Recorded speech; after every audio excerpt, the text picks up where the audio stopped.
I waited till the gunfire stopped, and I opened the door, and there was my roommate and the guy who was my mentor for the last 5 years, laying on the floor dying. And that was the night. It changed my whole head. It changed my whole thinking. It changed my whole personality. It changed everything, man. My name is Bob. I'm a retired member of the Outlaws Motorcycle Club in Canada, and I'm chatting with Stacks.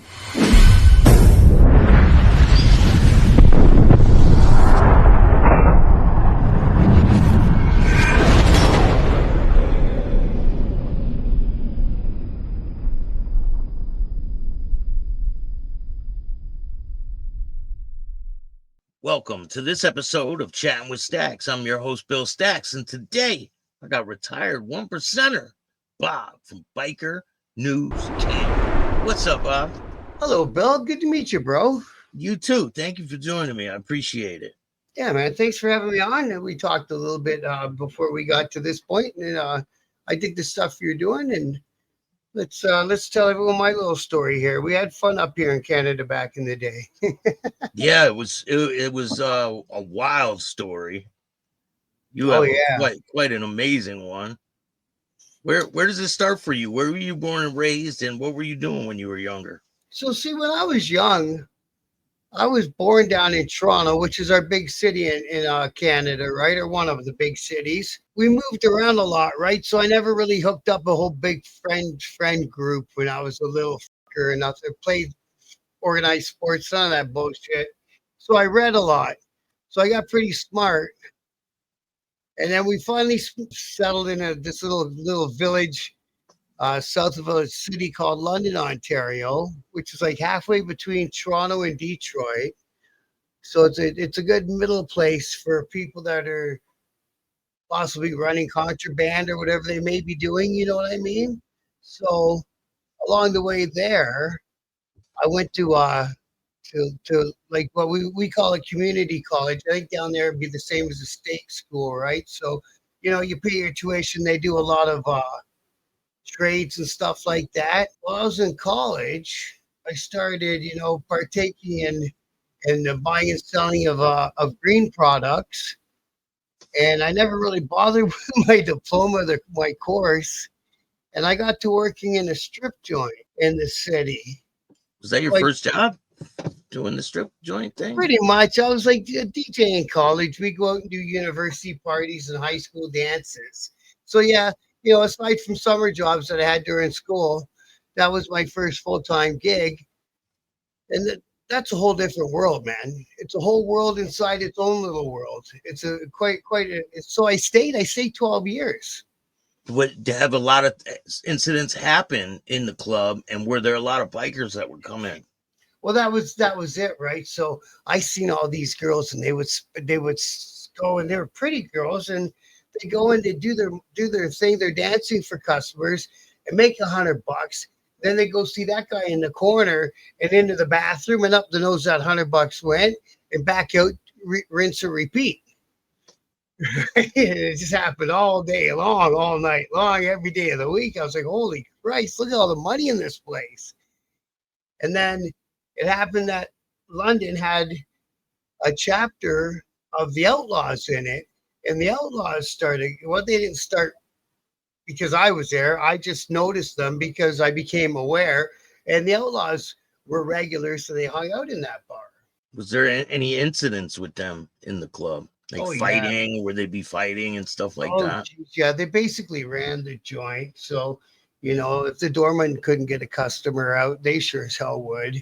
I saw some crazy smackdowns and beatdowns and out and out robberies. The crazy you ever saw, right? One night, and I've been there a long time by this point, I was kind of in my head getting ready to get off the pod. I've been hanging out with the club at this point for 5 years.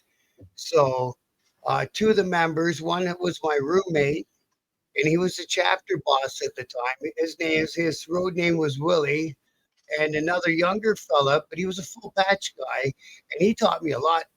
Mr. J came in, and they got in a fight with a couple blood brothers, and One of these guys, right? Is they it went one of out. these? No, next photo, not this one. That's Mr. J. That's Mr. J. He was such a good man. He was a fucking wonderful man. And that's the guys that brought me up. That's Good Times in Spaz and Homes. And they brought my generation into the club as members. And that's Willie. That's the guy who was my roommate. He was like 6'5", maybe, 300 and something pounds. He's a big man. And he liked to have a heater in his pocket too.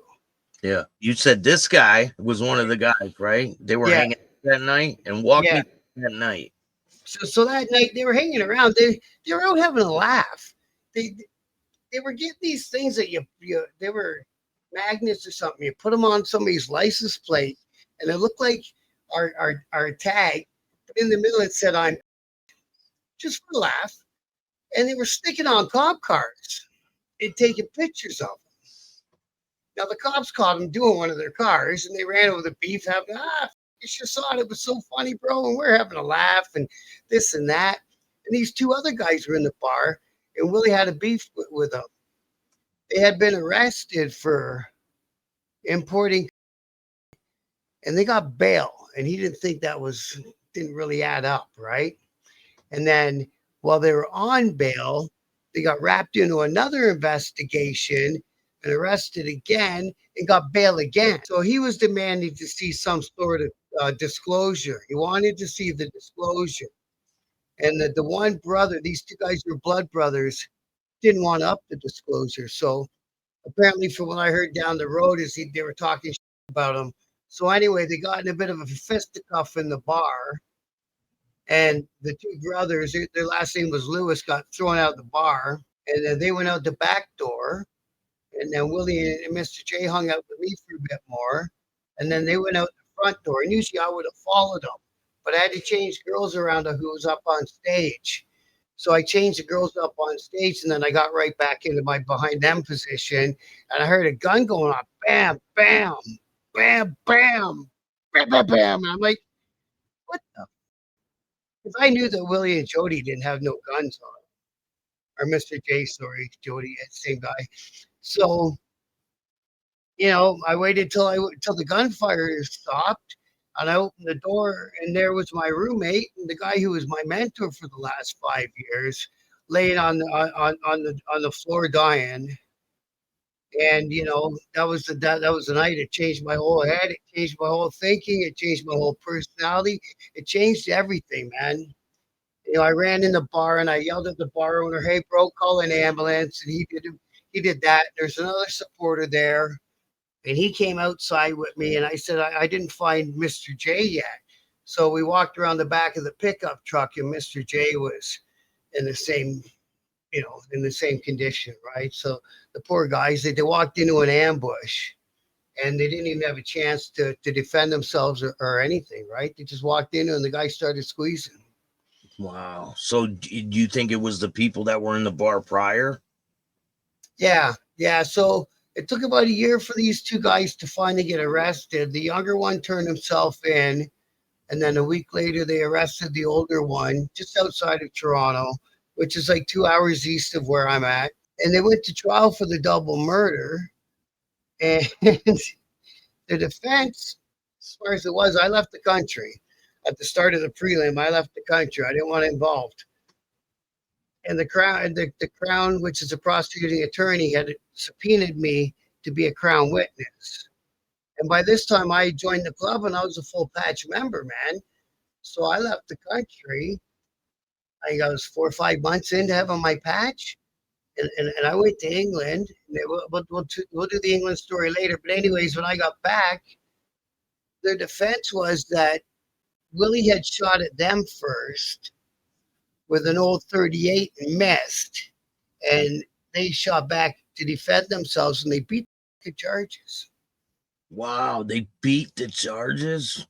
Yeah, there's a cabbie sitting right there as an eyewitness. They never checked the victims for, you know how you're watching TV, you see all that GSR, gunshot residue. Willie was left-handed. That would have been the first thing I asked him, what hand was his gun in? But again, it's not my job to convict somebody. So yeah, but so when you were there, did you see a gun on the ground? No, I didn't take no gun inside. The defense was I took the gun inside. So they're trying to put it on you, basically, like covering it up. Yeah. And you really don't have any idea of what's going on, right? You're inside the club while the shots are going off. So Right. See, and we figured we knew who it was because the older brother of them two guys was known as a shooter, and he wasn't no slouch. And he took an open hand slap in the middle of a strip bar in front of, you know what I mean? I think that was enough for him to say, F it, I'm doing what I'm doing. So he got out there and waited for him. And there was one of my buddies was in there, one of our buddies, not my buddies, so the club is the general's buddies in the car with them two guys. And I guess from what he told people as they were arguing, the young one said, you can't let him get away with that. You can't let him do that. And so they drove around the front of the building, parked it up so they had a quick escape, got out of the car and got ready and waited for them two guys to come out. Wow. It was a short wait. They were kind of done what they were doing after the tussle and all that. You don't hang around, right? Yeah. You get moving. They were ready when they left. Yep, they were ready. He just started squeezing, and whatever happened, he was good with. Yep. When they get killed, what happens with you? Do you go to the funeral and that's your roommate? So what transpires with you? So that was the big thing that the club paid me a lot of respect, showed me a lot of respect that they didn't have to, man.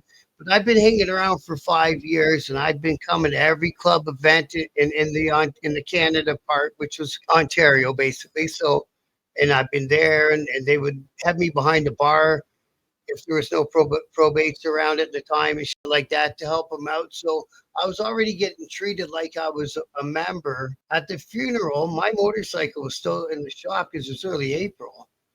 Actually, it's only a couple of days from now, isn't it? Like tomorrow or something, isn't it? Today? It's April 6th right now. Yeah. Tomorrow's the anniversary. So I borrowed the bar owner, the strip joint guy. I borrowed his motorcycle. He had a nice bike. My ex-old lady got in the back. Holmes handed me a probate patch and a bunch of guys' probate patches. And I was a pallbearer for Willie. And you had your probate patch while you did the pallbearing. Yeah. They sent outlaws up from America, who could cross the border. It was a big deal, man. There was a lot of things going on. It was busy, right? Really, really busy weekend. So what was going on in the landscape in Canada at the time? Well, see, at the time, the big club in Canada now is the HA. So they were out west, and they were huge out west. They've been out there for as long as the Outlaws have been in Ontario. They were also to the east of us in Quebec, and they were huge in Quebec too. There used to be an outlaw chapter when I first started hanging around in Montreal, and one by one they got picked off until the last two guys just fled the province. They're like, we can't do this, man. We can't hold it down, and you guys ain't sending nobody from Ontario to back us. So they split, right? So our thing was Ontario, and we were the biggest club in Ontario. So we were rolling. There was a couple other clubs that weren't to be effed with, and we left them in their cities, and they left us in our cities, and it was pretty easy living back then. But who was the other big club in Ontario? Wasn't there Rock Machine there? No, Rock Machine was in Montreal as well. They were fighting the big war with the HA for all them years. In Ontario, there's another club back then. It was called the Satan's Choice. They've since become Hell's Angels. And the way that the Outlaws got in Canada was they thought they had all of the Satan's Choice chapters. It was the only big club in Canada at the time. A famous guy named Bernie started them. There's books about him. He's pretty famous. He started way back in the 60s before I was probably a twinkle in my daddy's eye. He was riding motorcycles, right? So he's been around. And so what happened was they thought they had all the choice guys were going to flip to outlaw, and only about half of them did. And half of them stayed loyal to Bernie and stayed Satan's Choice. And then, years and years and years down the road, Bernie's pretty dead. I don't think he might be dead. I don't know for sure, though. I met him a couple times at meetings, but eventually they joined up with the HA when when they decided they wanted to come to Ontario. And we went to bed one day. There wasn't any Hells Angels in Ontario. We woke up the next day and there was 300 and some odd. What are you gonna do? That's crazy. So everything's smooth, and then all of a sudden, boom, they're everywhere. Damn, man. And it was like, what? We were keeping tabs. We knew which clubs were friendly with them, and they would go on their national runs. So you knew, right? There's really no secrets in the biker world, but there was one secret, and it's the one that kind of cost us the most, right? The Rock Machine at that time had been having peace meetings with the Hells Angels at the Montreal courthouse. That we were aware of. And they had started sending emissaries in Ontario to hang out with those outlaws. There would be, an enemy of my enemy is a friend of mine sort of mindset. And we're hanging out and great big dude named Sasquatch. He was down here all the time, romancing us. Well, a bunch of our guys in our Toronto chapter got mad about some politics and quit being outlaws. So they joined the Rock Machine. So that was the first Rock Machine chapter in Ontario. Well, these peace talks, and it became unveiled when they patched over all the Ontario clubs. So all these guys from Ontario, from their clubs, they left as a unit. Boom, down the highway they went to Montreal with whatever their patch was, be it Paradise Riders, be it Los Lobos, be it State's Choice, be it whatever it was, and came on back with a fully minted Hells Angel patch, including the Rock Machine. So the Rock Machine pulled a sneaky on us and joined our enemy, as it were, right? So what starts transpiring once this happens? What starts going on? See, and after that happens, it's going to be a show. So, in my personal level, I had a friend who was a business partner who owned that strip joint I worked at for all them years. Well, his dad owned it, but anyways, it ended up being his. So him and I had some rub and tugs together. I still pulled some money out of the strip joint, even though I didn't work there anymore physically. I still helped, do whatever. We were taking down the girls, right? Making them rent lockers, do whatever you got to do to get some money, right? And he went and became a prospect. So he calls me to a meeting. He's like, "Hey, man, I got to tell you this." And he was straight about it. He wasn't hiding or being a dink about it. He's like, "I started prospecting for the Hells Angels in the Toronto North chapter." I'm like, "Oh, man, what are you doing?" So I kind of reached, and he knew. And he's like, no, you don't need that. I said, "Well, it feels like I do, man. But anyways, carry on." And there was me, him, and another guy. So him and the other guy were standing pointing at me, and I was standing pointing at them. Now I'm starting to feel a little uncomfortable, right? Like, what the? So he gave me the options. He said, "You come with me." And, maybe looking back, maybe I should have taken him up on that. Who knows? He's doing quite well at it. Or he'd buy me out of my end. Or we could have a bait. So I chose the middle. I said, "We'll buy me out." And then I said, "But you got to give me your word that you won't bring that club to my city." Which, of course, he gave me his word, which, of course, he broke right away. He didn't give a shit about me. So are you seeing these guys around a lot? Oh, yeah, all of a sudden, they're everywhere, man. They had us outnumbered, I think, 10-1? Maybe 5-1. Like, it was a show. And they took some big guys, some serious guys. Like, it was no less serious than the guys we had on our team. So if the bullet can go one way, it can go the other way too. So we had to watch what we did and watch where we went and stuff like that. One of my new members went over to their clubhouse, drunk. "I just wanted to talk." And me and Holmes are riding by on our bikes from downtown, and we see this guy out front of their clubhouse because they opened their clubhouse right around the corner from us. They were doing everything they could to stick their finger in our eye, right? And this guy's getting beat up on their front. And then all of a sudden, about an hour later, it's our guy, and he comes walking in our clubhouse all bloody and shit. Well, you know what I mean? It's like, what are you doing over there, man? Were they trying to take your guys' patches? Trying to take your guys' patches and things like that? Were they? No, Did they didn't go. They didn't go that far at that time, but I think that after Like there's still outlaws and there's still Hell's Angels in my city to this day. So, but I think that there's been things where the support clubs have done shit. And it's a shitty thing to do to a guy, man, because he ain't supposed to give that thing up. He's supposed to go to the ground defending that thing, and nobody's willing to go to the ground defending a piece of material, right? But you're supposed to. Yeah. And if you don't, you better take a hell of a good beating, and that doesn't sound like much fun either.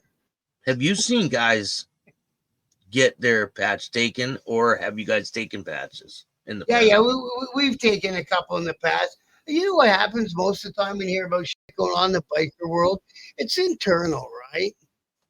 You know what I mean? Like I pulled plenty of outlaws patches because I was able to, and they weren't making the cut. So what would be a reason why you would pull an outlaws patch? And can you walk me through a situation? like a theft or trying to bang somebody else's old lady, stuff like that. It's usually stuff to do with theft. We had a guy, you know, he'd stay late when the clubhouse closed, and there'd be money miss, 20s and 40s, and it's like, shit, man, if you're gonna grab $20, you write it down so I know, and all is good. Don't Yeah, you're not gonna steal it. You know, like that, right? Especially stealing from guys like that. Like you're gonna steal from a 1% motorcycle club. And the worst is he was stealing out of the jail jar. Every clubhouse has a jail jar instead of a tip jar. Like the guys behind the club aren't going to take a tip off you. It's not like that. But they'll tell you to put some money in the jail jar. 100%. Yeah. Wow. So that's like an absolute. You're getting expelled for stealing. Yeah. Right. And that kid who was getting beat up at the Hell's Angel clubhouse that night, he left that night, no longer an outlaw. You can't make us all look like a bunch of idiots. Well, did he go in and say, I can't do this anymore? No, he went to the Hell's Angel clubhouse door drunk and said, can I talk with Marty? Because one of their guys was one of his buddies. And it went, no, man. No. So what happens when he goes back to you guys' clubhouse? What happens with him? We pulled his patch and sent him on home. Patched him up as good as we could, get him stopped bleeding, and got him the fuck out of there. That's it. You're done. Had no choice. Will you imagine? You imagine explaining that to the higher ups why he's still around? So by this time, there's a lot of crazy things going on. Yeah, there was a thing. There's a thing that happened in London where 4 guys showed up to one of my members' door at his place, 4 of their guys, and don't forget, like we were all very good friends before they went and switched allegiances, these people, and there was more of them than there was us. So it was a matter of time when they were going to catch up to you and how it went down. So they went banging on his door and they're like, hey, it's so-and-so, and we need to talk and blah, blah, blah. Well, the kid had a thing on the other side of the door and he let it go. And a guy lost a piece of his liver and stuff. And then it was a outside staircase on a 2-story home. It was the club owned the house, and we rented out 2 different apartments up and down to members, right? He had the upper. And so he went down, boom, boom, boom, chasing them down. And he started going off towards the street, boom, boom, boom. A taxi got hit. It's like, what are you guys doing, man? Then all of a sudden there was cops everywhere. And we all started getting arrested, right? You know, Holmes got arrested. A week later, I got arrested, all for having a bang bang in our pocket because you're not being in that situation and not having one. And they're raiding people's houses, right? Were they going around raiding everybody? Yeah. So I spent the last 6 months of being in the club on bail because they got Holmes. So they basically took out my whole chapter, the cops did, right? After that incident with the thing, well, you know, and then the guy who actually did it for my group made it out of the city somehow. Oh, I know how. He called the snitch. And all this whole time, we had a snitch inside of our club as a member who was feeding the RCMP, which is our FBI information. So he's a full patch member. Right. Telling the cops everything. Everything. He had a handler and everything. They sent him to my house to look for Kane twice, and I told him to go away. So you don't have a chance. Oh man, the whole thing was circling in on this, man. It's like, holy Christ. God. But that was the ending. We got to talk about the middle times when it was fun too. Before Yeah. the HA came to town, but before everything went upside down and turned to, before the snitch got let into our club. And it's always, the snitch got let in by a guy who had been sent to another chapter that he didn't know nobody at. And the guys he did know that he was told to, this guy will help you, that guy will help you. They're friends of the club. He didn't use. He thought he'd do it his own way. So then he was up there broke. So then he meets a guy who comes to the clubhouse who tells him one of the members is his cousin. Well, the member in question is in federal lockup, and nobody's got a way to ask him, hey, is so and so your cousin, right? Yeah. So he takes him at his word, and he's a snitch. And all it took was all it took for him to get in was to open a snowplow business with the guy and split the money. That's all it took. Plow a few driveways. Oh. So there's so many questions I got for you. And yeah, man.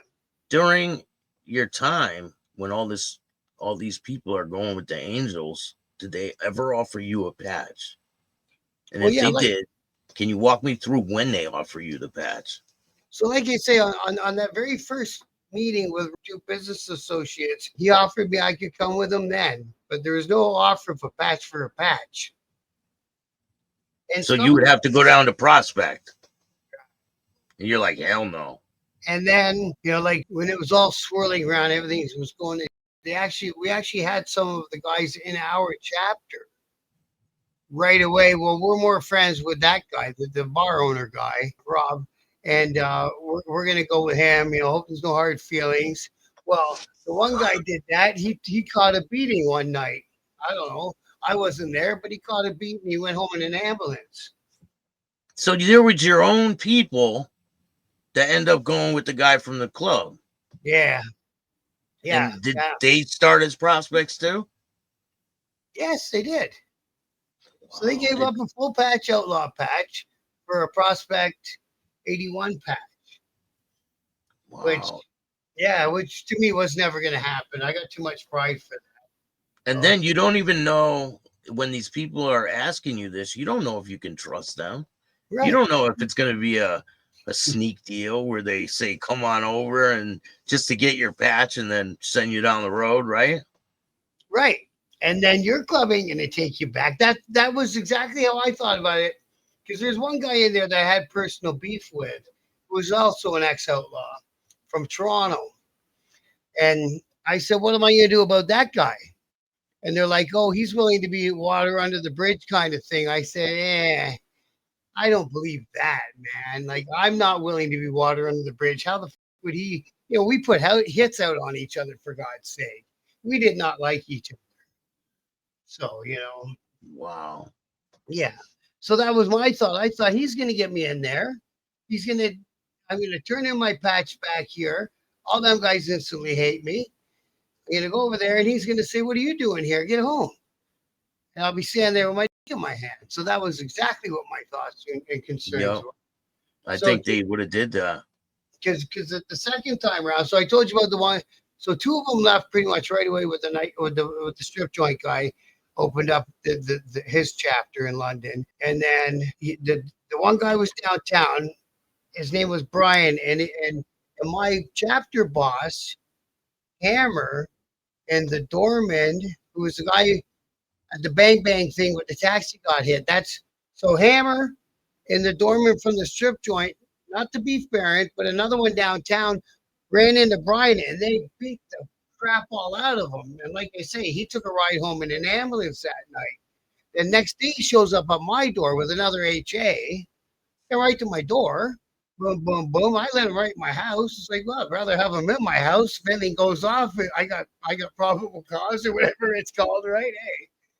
So my wife wasn't too happy, but his face is like bad, man. He's going, what are we gonna do about this? I said, well, what do you want to do about it, man? I said, honestly, you want to go shoot one of my guys? Go shoot one of my guys. And then you know what's gonna happen? We're gonna come back and shoot you. and then they're going to shoot me, and it's just going to go back and forth. So It'll never stop. what difference does it make, bro? I hate that it happened to you in particular, but it happened, and you decide what you want to do with it. You're a grown man, and you're a Hell's Angel. Figure it out. So 3 4 months later, Hammer quits our club, and he goes over there. They sit down at church. Hammer walks in the room. Brian goes, "What's he doing here?" They're like, "Well, he's our new prospect." He said, "Not after what he did to my face, he's not." And they said, "We're not asking, we're telling." So then Brian ended up quitting their club, and I've never seen the guy since. I heard he lives living out in a small community, doing okay. I wish him nothing but the best. So in the beginning, he was an outlaw. Then he goes to the Angels, and then now he's no more. Just doing whatever, yeah. Which What's is up, why what ends up happening with the guy that did that to his face? he's still an active AJ to this day. He's world famous, man. He's opened support clubs. He's done so well in that club. So some of the guys that went to that club from this city did very well in it. I can think of 3 or 4 of them did very well in it. So it was the right move for them. Now with all this beef that was going on back and forth, you know a lot of these guys. Did you, like, truly in your heart, did you hate these guys? Well, that's the hard part, right? We went out one day and we all brought our little things and put them in our pocket and said, we're going to go get one tonight. And I followed the same guy who took the beating, poor guy. But he was active. He moved around. He wasn't a hider, right? So we got in behind him when we drove around through the city until he saw me in my car with a bunch of other Goombas, and he went and he fucked off, right? But I don't know. It's a tough call. I don't think I would have. I mean, did you hate these guys? Well, some of them I did. Some of them I did because we had prior beef. But like I say, some of them did very well for making that move, and they weren't going to do that well in our club. Our club in Canada anyway wasn't like that club in the way that we did things, right? We didn't structure our things where you had to be really, really, really, really doing well to be a member.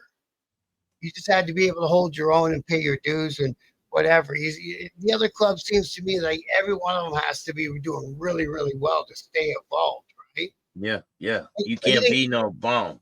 No, it ain't cheap being a biker, right? It's not cheap No. at all being a biker. Yeah, and that's kind of the story of how the Hells Angels came to Ontario, right? And they did it smart and they did it great. And it's me and Holmes and the whole chapter. Holmes is a smart guy, and he said, "Don't ever think those guys are stupid or weak or scared of us or any of that." He said, "Because none of that is going on down in their camp." He said, "They're just waiting until it's the right time for them, and then they'll be here." They wanted to wipe you guys right off the map, right? And that's not weird because well, one thing, our club's been around since the 30 some odds, and in the States, they're nothing to trifle with, right? No. And even in Canada, Willie told me what happens when the club gets torn apart by raids and defections. It takes 7 years for them to come back, and that's basically he was right. So we got torn apart and we all got arrested, and there's still outlaws in this city, albeit less. And they're tighter and they move a little quieter. They're still here. Yeah. They're still here. They're still doing their thing. It's not like they're the same as the other side. There's no fear really, except for when you're standing there on the side of the road with your old lady and 10 of these dudes roll up on you, right? Have you ever had that happen where you're in a spot where you're getting confronted and you don't have anything to help yourself? Well, see, me personally, I was known as the guy who always had something in his pocket. So they just stayed at least an arm's length or two away from me at all times. So I liked it that way because I'm not really a good fighter. I can't fight with a you know what I mean? A couple questions I have for you is, up in Canada, snows a lot. Yeah. So what kind of season is the bike season there? So the bikes are just starting to come out now, but you wouldn't want to be on the highway on a motorcycle today, where I am, and I'm in like kind of the warmest part of Ontario, just out of Detroit. So We get the same weather as they get. We probably get similar weather to what you get, right? I'd say the end, middle to the end of April. Our club had our on-road date was mid-April, and then off-road date I think was mid-October. So you had to be on the road bike running, and everything in good standing between those months. And then there's a northern chapter, and they got to bring him out a month later and put him away a month earlier. They get to ride snowmobiles, right? Oh fuck, it's cold up there. And I love riding my bike up to the place. Yeah. But it was you knew it was going to be another 10 hours to get home. And I was like, oh, fuck, let's go. Let's just get this over with, man. Let's talk Yeah, about your prospecting period. How was your prospecting period like? the prospecting period for me was pretty smooth because, like I say, I was one of the last ones, and there's something that's been lost in the 1% thing, and it rushed to get membership. Is the hang around period. They made me, it wasn't optional, hang around for 5 years. They didn't know me from anywhere prior to me coming along and bumping into me at the strip joint. I didn't have an older brother who was a biker. I had never done time in jail for anything.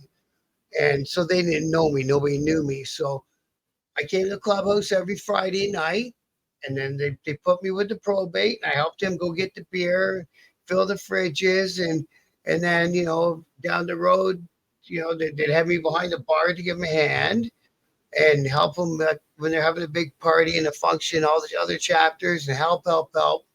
So then when I became a probate, it was all the I was already doing. Yeah. So I think that's a better way for these clubs to keep doing it that way. It was I was doing. I knew all the other members from every other chapter by name, and if I didn't, I asked them their name. And they tell you how to speak to a patched up brother properly, and etiquette, and gloves off, sunglasses down. How are you? Yeah, look them in the eye. Yeah, all that. Actually, I did a video about it the other day, but it's important in the biker world. So I had all the other guys respect. They were calling me brother. I was already doing kind of moves before I got full patch anyway, and I was working with other members, so that helped too. Yeah. Did you have any situations where you're like, damn, maybe this isn't for me? Yeah, just before Willie got shot, him and I were starting to clash a little bit, and I was like, man, maybe I don't want to do this. I can go do anything in the world. Maybe I don't want to do this, man. So I wasted 5, 6 years of my life. It ain't no big deal. And the shooting happened, and it was Felt like you needed to do it, right? Once the shooting happened? yeah. I felt like I needed to take Willie's spot and fill it. Not like I would ever take his spot or fill his shoes, but in my head, it felt like I had to try to, right? Like when I got in the club and I got my full patch, I was like tried to be the best guy in that club that the best outlaw I could be sort of guy, right? I wasn't there to fuck around. I was there to make the club bigger and stronger and thrive and do what you're supposed to do as a member. A lot of guys just want to go fuck around, ride to the strip joints. You know what I mean? It's like whatever. Each to their own, but that wasn't what I was up to. What was it like when you first met Willie? And Well, what was it like living with him? that's a So pretty good. Those are good questions. Nobody's ever asked me that before because he was a big galoot. And I used to buy and sell green products back then, to the dancers and to my friends around. And my wholesaler of the green products knew him. They grew up in the same hometown. And he goes, stay away from that guy. He's bad news. He's going to befriend you, rob you, and spit you out. That's what they all do. I'm like, come on, nah. But it was always in the back of my head that he told me that, and I seen that happen to lots of guys. It's just I didn't have that personality, or he really liked. Obviously, he really liked me, right? Actually, he breached his parole, and then they handed me off to the next guy. They handed me off to Bandit, and then yeah, so it was pretty interesting the way it all went. Oh, so he went to jail and they sent you with someone else? Yeah, Bandit was just finishing up his probationary period, or had just gotten his full patch or something like that, right? And everything moves so fast. I can't believe how many different stories happened, and the fact that I hung around for 5 and I was a member for 5. So it was a decade. Yeah. Not much time really. But remember Bandit and I going to Montreal and like that. And then he got arrested in Montreal doing a move. And then Willie came back out from his parole violation. Me and Willie, by that time, he got back on his feet. There was another guy from our chapter who was in jail for a decade. We rented that guy's house so that the note got covered every month. He got himself a vehicle. He got himself in business. I was working at the strip joint, chip chopping all by do long day, bro. You wouldn't believe it. The stacks were coming. It was wonderful, right? So we did all that for years. And I made enough money. I bought a house down the street from the clubhouse, and I bought my first Harley, all from spinning tunes out of a strip joint. We did okay. Yeah. You do make a lot of money. I was just DJing in Minneapolis at a strip club. Oh A yeah, couple years ago. Yeah. it's Did a it for good six. laugh. Did it for 6 months. I made a nice chunk. Well, that's what I mean. Like I honestly, I bought a house in a Harley for working at a strip joint. By that, by that time, I was whatever the girl came to the booth needing. It was like, yeah. So So, so the what are guy. some of the fun times you guys had? Well, for me, all the fun times were when we got to get on the bikes and go for a ride. So the problem with a lot of times with being no, I'm talking about back then in my experience. I'm not talking about how it is now and trying to paint all clubs with the same brush because, well, number one, I don't want everyone pissed off at me. And number two, it's not what I'm trying to do, right? Yeah. I've been around long enough to know better than that. But back then, you had to spend all day on the grind and on your people and making sure your packages were coming back correct and all that you had to do, right?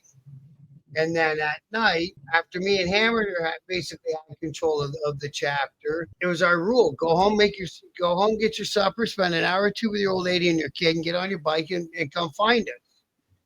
And we'd spend every night out just racing around London with our patches on, representing, going from strip joint to strip joint. Back then, there was a strip joint on every corner, And right? that's London, Canada, right? Yeah, Because when you first said it, I was like, London? Ain't yeah. London, England? Yeah, so all that times that the whole chapter saddled up at the same time, and you get every guy to finally be there on time, and you rolled out to another chapter for a weekend party, or it's so and so's birthday, or Joe's getting married, or whatever's going on, right? I Yeah. always liked anything when we were on the bikes and we were moving around as a crew. I always enjoyed it. What was it like when you would be riding with your brothers in a pack? The best one was one time me and Bandit went over to Detroit, and they were opening a new chapter in northern Michigan. So we started in Detroit, and then we stopped at every smaller city along the way up. What would that be? I-75 going north through Detroit? I don't know. I don't Anyway, know. I'm from the East Coast. I don't know. as we're going up the interstate, we're stopping off at pretty much every exit and picking up another chapter, either of Outlaws or support club members.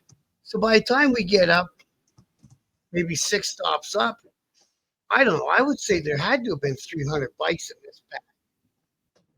And one of my club brothers, actually Bandit and his partner, had built me this motorcycle, and it was back in the Evo days, and it wasn't anything special now, but back then it was. So they built it. The motor got built in Detroit and sent to London, and they strapped it in a bike for me, and it was running hot. It was having a hard time. And so they said to me, just go right in front of the pack so you can air that baby out. I was like, holy, because you know how it is in the biker world. The front of the pack's for the certain people. Yeah. And there's me and one other guy that had a 110 at the time, and he got the one side and I got the other side, and we just opened up our throttles so the bike could air out. Gave her. We're on the interstate. Yeah, that was the best. Is the rumble, man. Because I remember gearing down and coming off.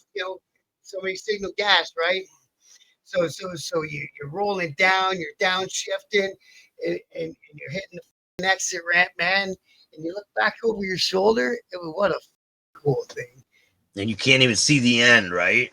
straight out of a movie, man. And you can feel it. You can feel it. Like it shakes you, man. It was the best time. Was Those are the was times I always love. was there any accidents you seen during your time on the bikes? No. And we rode like animals. That was the one thing I always thought, man. Especially when the first time that the guys in the London chapter took me on a real ride from city to city to see another chapter. And I was in now. And I had to ride like the guy beside me was riding. You got no choice, right? My heart was way out of my chest, but you just do it. Why is it nerve-wracking the way they ride?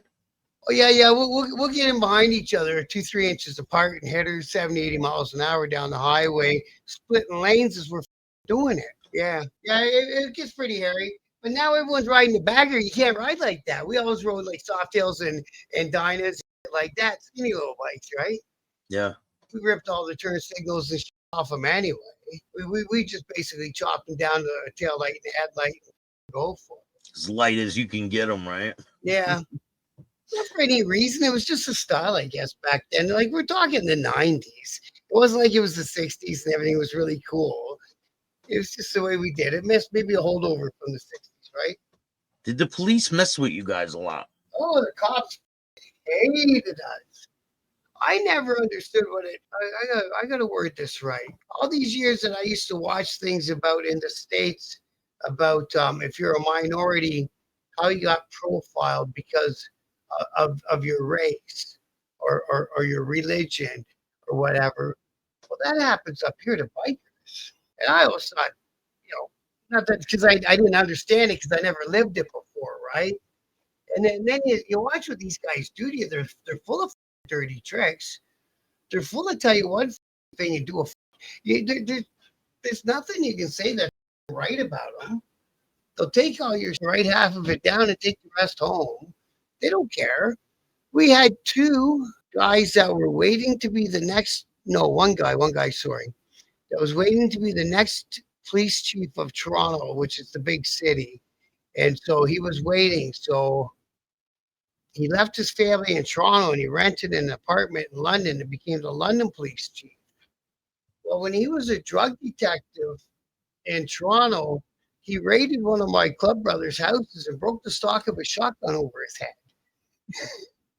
Wow. So now he's our police chief, and we're getting headlines in the Sunday paper saying Fantino, that was his name. He goes, Fantino vows to rid London of all outlaws. I'm like, wait a second, I'm an outlaw. You can't do that. Wow, so they had it out for you guys. Like they were pursuing you guys a lot. Oh, yeah. We would, if anyone's house got raided, it's bug 4 ways to Sunday now. Yeah, because they're in there and they're able to do whatever. And then they're like, all right, go back home, right? And it's nice and wired up. I caught him. There was across the house that I owned, there was county fairgrounds were there, and there's a big parking lot. So it was off season, so it's a desolated parking lot, and it goes for ever, right? And I'm looking out my window. I see this car way, way, way, way back there, but his nose is pointing at me. I know who that is. So I stuck out, went around in my car and came up behind him and laid on the horn. It was a cop with a parabolic microphone listening inside my house. Like, what the are you doing, bro? It's Tuesday. What do you think I'm up to? Oh man. Did they arrest you a lot? Did you get in trouble a lot? Me not so much. I got shook down a lot, but the other thing that Holmes was very good for, I always loved that man. He was such a smart man. That's why his name was Sherlock Holmes. That's it wasn't, hey Holmes. It was Sherlock Holmes. And he knew everything. So he made sure that everyone in the club knew how and what we were allowed to say and not say on a traffic stop, on any sort of stop. And we left it that way. You know what I mean? Yeah. There was one time when the one brother had me out on the driveway. I was a probate, and me and Goody were bringing something in the clubhouse, and this cop stops and starts walking up our clubhouse driveway. Well, he puts his hand out like that, right? Well, your natural reaction is going to be, "Hey, how you doing?" Well, so I look at the guy, and Goody looks at the guy, and he goes, "Hey, listen, man, you're not getting a picture circulating of me shaking a cop's Shake. hand, Oh man, you they could know?" destroy your whole club that way.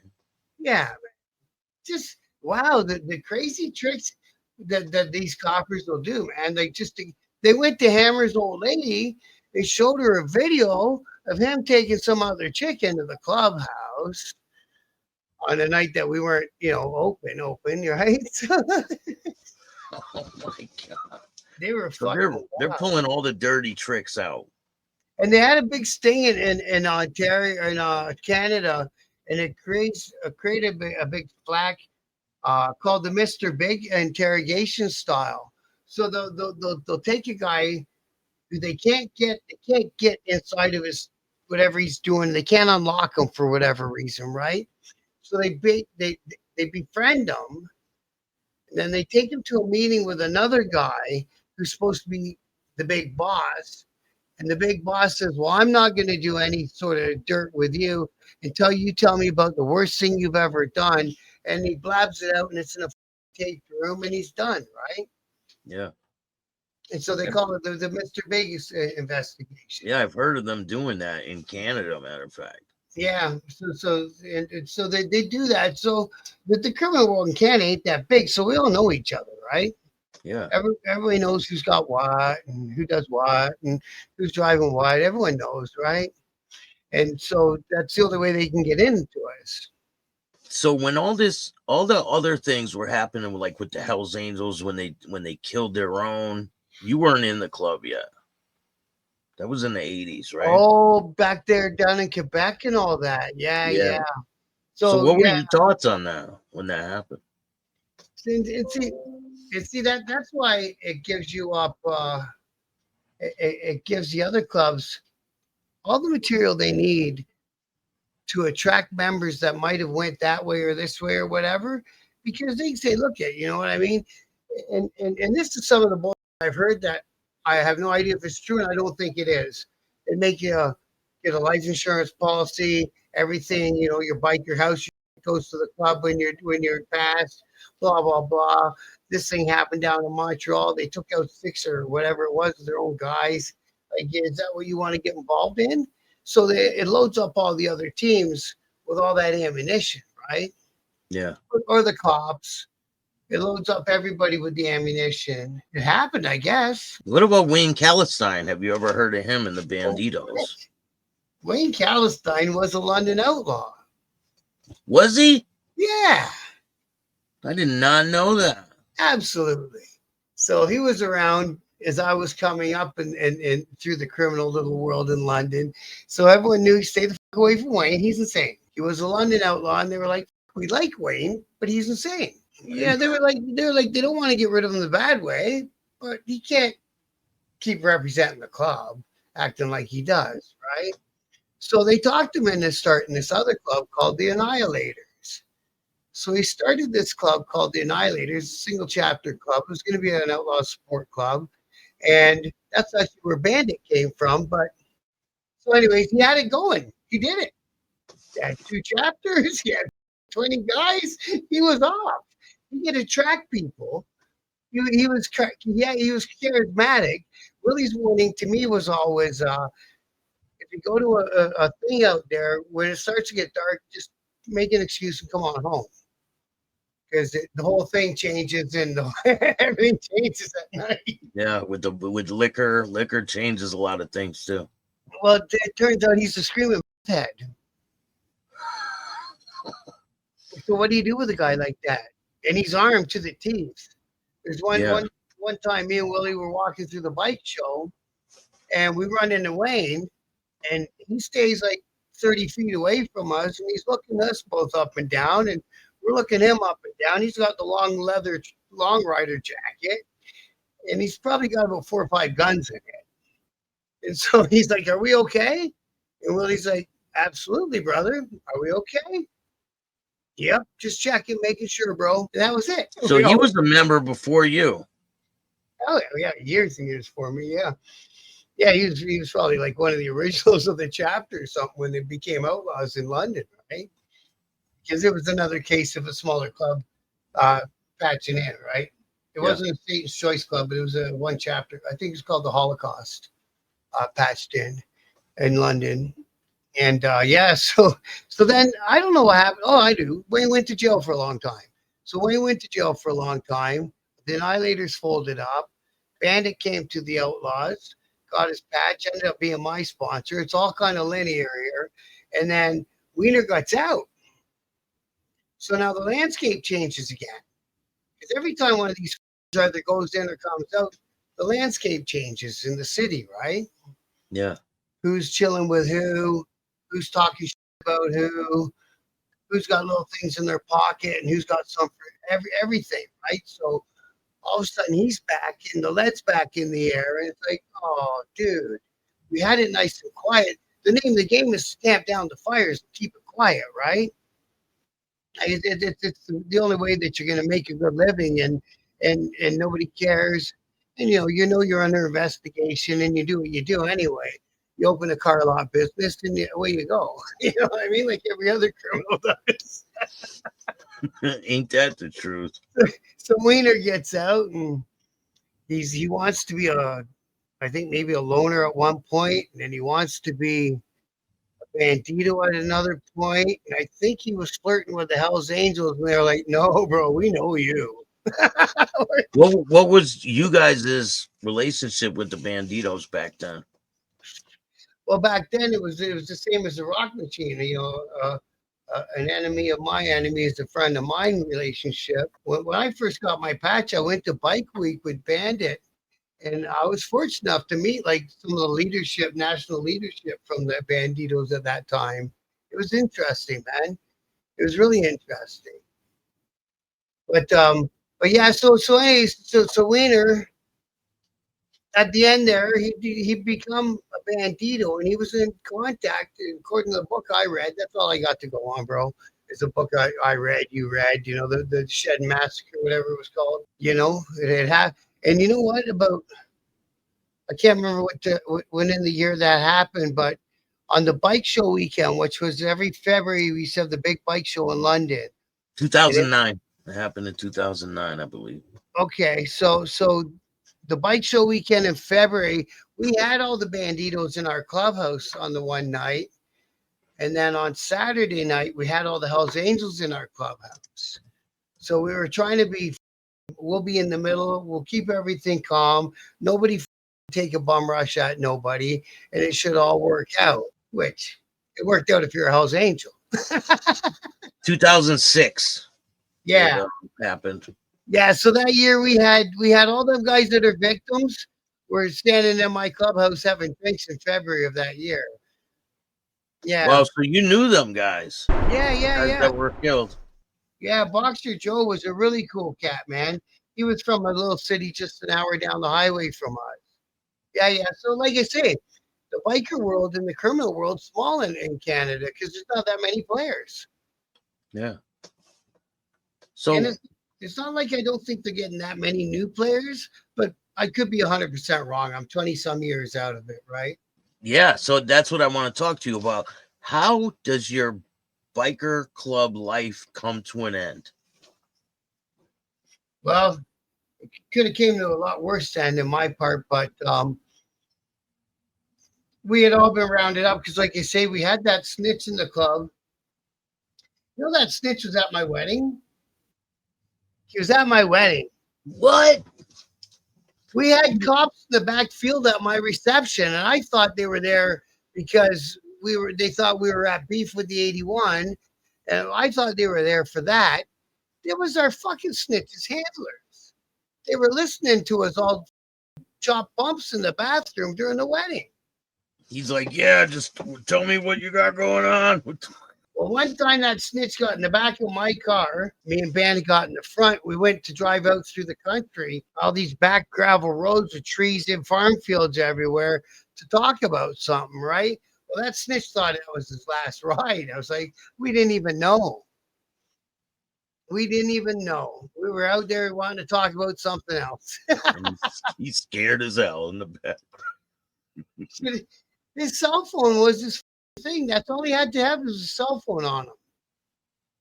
And I Yeah. remember specifically going to meetings and I have to wrestle that prick's cell phone out of his hand and put it in and take the battery out of it and put it in the bath. You know, back in the day, the flip phones and all them phones. That was his device. We had a meeting in Windsor, and I come back out of the hotel room. We rented a room for a meeting, and there's cops everywhere because they thought that was his last ride. And then they pulled him. They pulled him shortly after the Windsor thing. Do you Because know, like, when they pull him, are you like, where is he? What's going on? And how do you find out that he's working with the cops? that was the worst thing. I was on bail from already, so I wasn't seeing or talking to nobody. Yeah, I got the phone call, and they say, "Hey, man, you know, no, wait a second. They pulled him. It wasn't uncommon not to see him for a day or two, and then all of our doors came in. Then you know why that happened. And then as the cops were going down, taking us because they brought us all and did everything out of the London region for some reason. They were arresting guys up in Sault Ste. Marie, which is 9 hours away, and they made them stay in London. They made everybody stay in London, as far away as Ottawa, Sault Ste. Marie, Toronto guys, St. Catherine guys, Woodstock guys, Winter guys, and of course us London guys. And then by the time they raided, I was a chapter boss in London due to Holmes was in jail also. Hammer defected. And I was basically the last guy left, right? So I mean, okay, I'm pressed. Let's go. How many different positions have you had during your time in the club? I started out as a secretary pres, and then I went from there to vice pres, and then from there to pres. So yeah, a few. And then I had an officer thing, like not sergeant arms or nothing. I was like in charge of the support gear, so I made sure all the support gear kept flowing for the region. So that stuff's pretty big. You know, it can be. It can help out, especially because back then our brother Taco was on the run back then. And during the time I was a member, he'd been caught in that city just north of Detroit. What were they thinking when he got caught? What was Well, the it was so reaction? that was the thing. It was big, right? Like that guy always will be a legend. He shaped the Outlaws. He shaped the motorcycle world as far as 1% clubs go. And he was just so well known, well liked, well respected. So it shook everyone pretty hard. I know, there's already guys in whatever positions have to be filled because for an organization to run, those positions have to be filled. Just the way it is. So then all of a sudden we started a defense drive, and it was big. It was big. It was $2 million on that defense, bro. And they Losing anyway. and they RICO'd his ass. So when I was on my way down to Bike Week, the coppers, and like say I only had my patch 3 months maybe. We're on our way to Bike Week. Let's go. Me and Bandit go over the bridge, and citizens' vehicles, different vehicles at different times with a different person driving. And they picked me right out of the lineup. You go over the side, go in the building, then in the building, go in that room. There wasn't no around. They knew who I was. Okay, fair enough. So I go in the room, I sit around there for ages. This little short dude comes cruising in, man. Little leather fedora, pencil thin mustache, black guy. Looked like he's right out of Central Casting. I loved him. I'm like, who the are you? He's like, I know who you are. I was like, yeah, whatever. So what are we doing here? So he says to me, he goes, I got 3 questions for you, and then you can go on down to Bike Week. I say, yeah, whatever. Lay him on me. So he goes, where's Taco? I go, come on, man. What the fuck are you talking about? I have my patch less than 3 months. You think that the club's going to say to me the day they give me my patch, by the way, Taco's in Albuquerque? I don't know where Taco is, man. So he has a good laugh. He goes, oh, yeah, you're right. I saw you last year, blah, blah, blah. So the guys from the States surveil us guys in Canada, which I found mind-blowing. Because they thought maybe you'd be up there, right? Well, you know what? Now you said it, that does kind of make sense. I never thought of that before, right? Yeah. And then he asked, where's the rolling slab? He goes, you guys got a transport truck out there, and you're running around the highway, hauling nothing and cooking us. I was like, do we? That's pretty ingenious. And then he's losing his patience with me, right? And finally he goes, "Where's your fucking airplane?" I go, "What are you talking about?" He goes, "There's a private jet with Charlie on the tail. I've seen it." And I said, "I don't know, bro. Can I go to Bike Week now?" And he said, "Yeah, You've get out of never, you've never seen it, right? Never heard of no private jet. I wouldn't be surprised if it existed. Why not? Maybe. Right? There's outlaws for all around the globe, right? There's like 500 or 600 strong in Germany alone. You know what I mean? And I don't think it takes much to lease a jet anymore, does it? All those half-assed rappers can do it. He passed away March 3rd, 2019. Taco. 2019. Yeah, he was arrested 1997. He, after 15 months a fugitive, he was apprehended by Detroit suburb in 1999. He was convicted. Oh, so he was indicted on murder charges in 1997. He went on the run for 15 months. He was arrested in the suburbs of Detroit in 1999. He was convicted in Tampa, Florida. Have you ever been down to Tampa or around Florida region? Well, we did the Bike Week trip in the Daytona, but we didn't stop at no other chapters. We went down with a few of the brothers from the Detroit chapter because Taco was from Detroit, even though like the Outlaws started in Chicago and there's 4 chapters. And don't get me wrong, all 4 of them chapters have weight in the club. You know what I mean? Like there's no getting around that. They've written books about it. It's common knowledge. They have weight in the club. But because Taco was the national P and he was from Detroit, some of the power shifted to Detroit, right? So they got their walls drove through by tanks, by the FBI gang, and all that shit happened to that chapter, right? Like those guys go through their being a big motorcycle club. It's even sometimes just being a small motorcycle club. You go through your shit. The cops put you through your paces. They make you want really, really, really want to stay being a biker. How do you end up walking away from the life? Yeah, so in our case, so they rounded us all up, like I said, because of that snitch, and I caught bail the first time round, and then they got a sneaky thing up here that I didn't know. The prosecuting attorney can appeal the fact that you got bail and run another bail hearing on you. After you already got out, they can do that? In a high court. So they run another bail hearing on me at a high court, and my lawyer he said, "I'm not, I can't." I said, "I'm out of money." That's the other thing that happens. You run out of money pretty fast when you start getting arrested. And you still got the mortgage to pay, and now you got a wife and a kid. You got to make sure they're. You got lawyers, bail, you got all this stuff. And all of a sudden, like, I'm out of money. You're gonna have to do me the best you can, and don't fuck it up. Well, anyways, so I go back to jail. How long did you get out on that bond? Oh, how long did they? I was out for a month. I was just getting used to it. And because, what I did for a living, all my work partners were inside, right? So I couldn't turn a dollar. And my bail had me pretty much stuck in my house anyway. So I couldn't turn a dollar. So then after 30 days, they run this bail hearing. And back in I go, I didn't even take tobacco in my ass or nothing. They were choked at me. I'm like, oh, I thought I was winning, bro. He goes, "You don't ever win the second one." Man. So that was 1 month in, and then I stayed another 13 months. Are you locked up with all your brothers? Yeah, so it wasn't bad. You know what I mean? Me and Bandit and our other good friend from up north, Alex, all in the same range. Alex is a server. We're all eating 2 meals. I'm about 200 pounds. You know what I mean? We're living in cells basically by ourselves with all the mattresses. We're in dinks, right? It was county jail.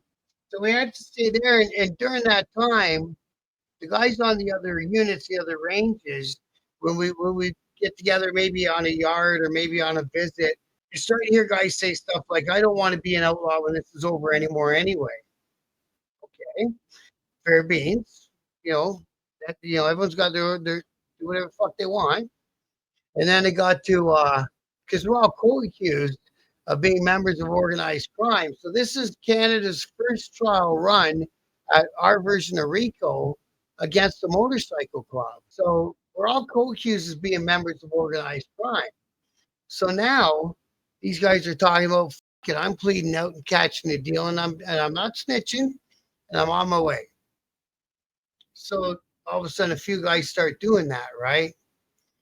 So now you're looking worse and worse. Now they start our prelims, and they're talking about it's going to take 6 years to run this trial. And it's like, I'm going to sit here in this place for 6 more years. But you have to denounce the club, right? You have to be like, I'm done with the club, Mm. or they don't let you do that.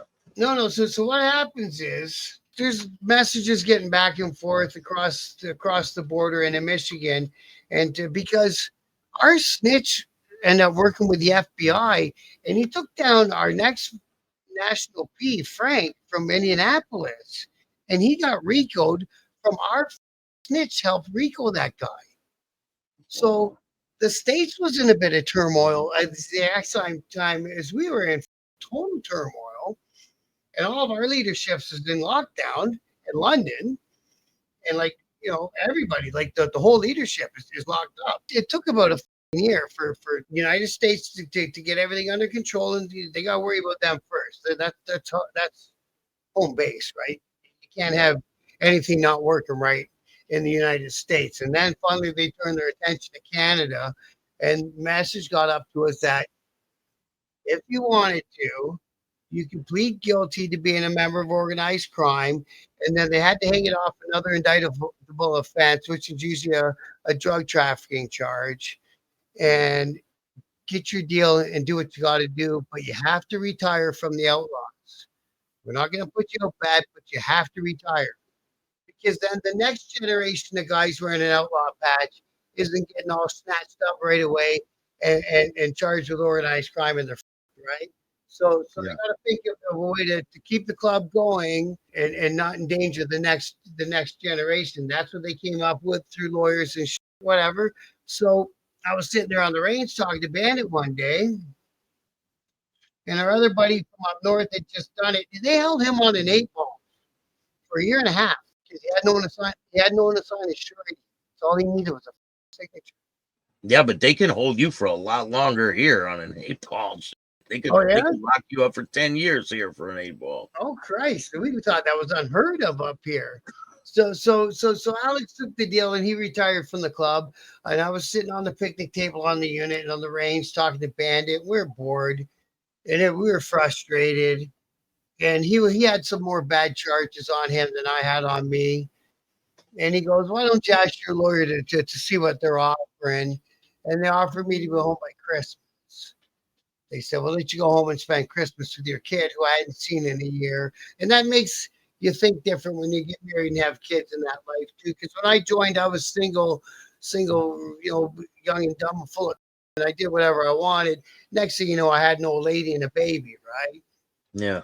So you spend a year watching your kid grow up through the glass, thinking my next stop is probably Kingston, because that's where all the penitentiaries are. And I don't know if she wants to move to Kingston, right? So that could be the end of my old lady. Worse, old ladies are replaceable, but worse, my kid. Did they confiscate your patch?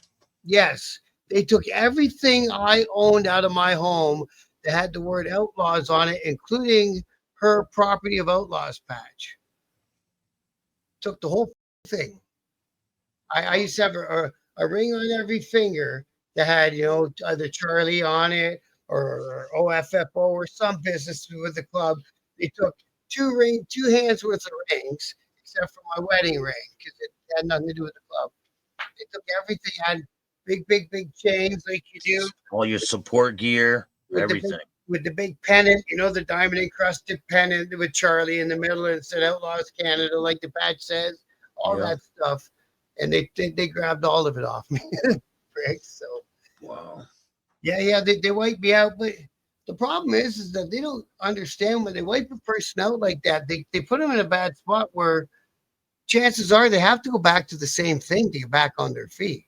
You know what I mean? They don't put you out on the street in any better position where you're ready to go. You know, when I got out, I packed up my. I had given my motorcycle, which I had spent about 50K building, over to the guy I used to get my product from because I knew I was going to jail. So I said, just take the damn thing. I did that when I caught that bail. I said, take it to Toronto. It's yours. Here's the ownership. Try not to sell it. If you have to, you have. He sold it for 10 grand. I said, well, our debt's even. I don't care. But when I got out, I went back to him and we fired up and away we went. What was your life like after the club? It was, it wasn't the same, but I was in the same. I did the same thing for a living. I just changed people I hung out with. It turned out the people I ended up hanging out with down there were way more serious than my motorcycle club was. And, I was running with, Asian fellas and guys like that. And a lot of Italian outfit guys down there. And yeah, so that was it. But it's hard to decompress and all of a sudden you're not that guy no more that can just walk into a room and say, you go over there and you do this, you shut up. Because that's what rest. And I wasn't sure if the 81s were ever going to come and make a move on me. Who the knows? That's a question I have for you. Did you ever run into any angels after that? I did, but I just got myself low and I changed my appearance. But I think they knew who I was. And they stayed on their side of the room and I stayed on mine because some of the guys that I was moving with down there, the Italian fellows, did other sort of work with those guys. I don't know, but they knew each other somehow. Yeah. So Did you see that interview I did with the guy that was trying to infiltrate the angels and kind of near Niagara Falls? on your side or on our side? No, on our side. Oh,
So what But is yeah, your life like now? it's pretty quiet now. I'm I own a small heating and cooling company that's kind of not doing that great, but we'll keep trying at it for a while yet. And I'm doing the Biker News Canada YouTube channel. And I don't do the same news as all the other channels do that call themselves Biker News. They actually do news. I don't. I'll tell you what rides coming up, what events coming up, who the host is, if it's charity, what charity is to help out. And then I do interviews with these people that do charity stuff. So I'm showing the softer side of bikers to the world and in Canada in general. That's a lot different than what most people do. They do what's in the headlines Yeah. instead of the charity work that Yes. bikers. Yeah. So because I was a one percenter and I understand what it's like to be in the news a lot, and I also understand that the story that's in the news and what really fucking happened are way apart from each other. They're miles apart, right? Yeah, So I don't want to be the guy that perpetuates the cop's story. That's my mindset. I don't want to be the guy that perpetuates the cop's story. You go prove it in court because that's your job. That's not my job, and I'm not helping you. And it's just my whole way of thinking can't get out of me. I can't shake that part of my psyche. You know what I mean? yeah. And for all them years, it's like, and you get told, oh, they're the bad guys. You go, yeah, they're only the bad guys because they're trying to arrest us. But then when you see what they do to arrest you, it's like, yeah, they are the bad guys. Like, at least if you got your own rule book, follow it. Like we understood what we were doing for a living, and there was a risk of losing your freedom for it. You understand that, and there's some cases a risk of losing your life. We had a small period of that too, and I'm kind of thankful that I came out the other side, and I'm still here to tell the story. You know what I mean? Like you said, not a lot of people even survive this type of stuff. You said how many people in this picture are gone? Two of them, and the other guy got really badly damaged, and those guys, at least they were natural causes. Holmes was cancer, and Goody was natural causes. And then these guys, we got another guy I just saw the other day at the end, half cut off, and the other guy holding his chin. I've never seen him since the Hells Angels came to town. Hammer quit the Outlaws to go to the Hells Angels, and this guy disappeared from my life anyway. I've never seen him. And then, yeah, Goody's dead. Bandit is still, as far as I know, an active member, and he's got my respect. He's always had my respect, man. That guy's he'll be an outlaw till they put him in the ground. That's a long time to be in the club, right? Well, that's what I mean. That's why you'll always have my respect because that's a lot of years, and you have your up years and your down years, right? And when it gets down, and you're pretty down. When I made my deal and went home out of that the lockup jail we were in, I retired from the club. I left him behind. He spent 3 years in there just to get a deal so he could go home. And then, but he was planning it so he didn't have to retire. You know what I mean? But the funniest thing is they just told us all that. But at the end of the day, half the guys that retired, they all went back. I should have just held on to my tongue and went bought another bike and then because they called me, like, hey, you coming back? It's like coming back. It's like we had to go. Did So you ever run into any of the outlaws?